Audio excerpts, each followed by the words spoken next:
Pemirsa, akibat padam mesin, satu unit bot pancing di bawah arus ke perairan Pulau Bunta, Kecamatan Pekanbadak, Kabupaten Aceh Besar.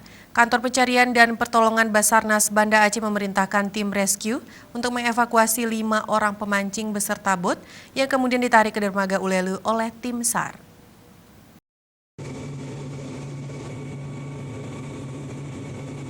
Operasi pencarian satu unit bot dengan 5 orang pemancing mengalami padam mesin di tengah laut di perairan Pulau Bunta, Kecamatan Pekanbadak, Kabupaten Aceh Besar.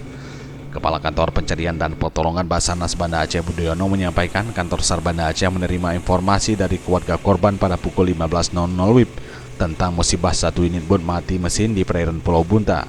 Pukul 15.15 WIB, kantor SAR Banda Aceh memberangkatkan satu tim rescuer untuk melakukan pencarian dan pertolongan dengan menggunakan set reader. Pada pukul 15.45 WIB, tim tiba di lokasi dan berhasil menemukan korban dalam keadaan selamat. Selanjutnya, bot tersebut ditarik ke dermaga Ulelu Banda Aceh oleh si reader SAR. Basarnas Banda Aceh telah melaksanakan kegiatan operasi SAR terhadap satu bot dengan POB 5 orang di perairan Pulau Bunta, Kecamatan Pekanbadak, Kabupaten Aceh Besar. Berawal dari informasi yang kami terima dari keluarga korban pada pukul 15.00 waktu Indonesia Barat. Selanjutnya dievakuasi dan ditowing menuju Pelabuhan Ulele, Banda Aceh. Pukul 16.15 WIB, tim rescuer tiba di Pelabuhan Ulele, Banda Aceh. Selanjutnya 5 orang tersebut diserahkan kepada pihak keluarga. Tim Liputan Aceh TV.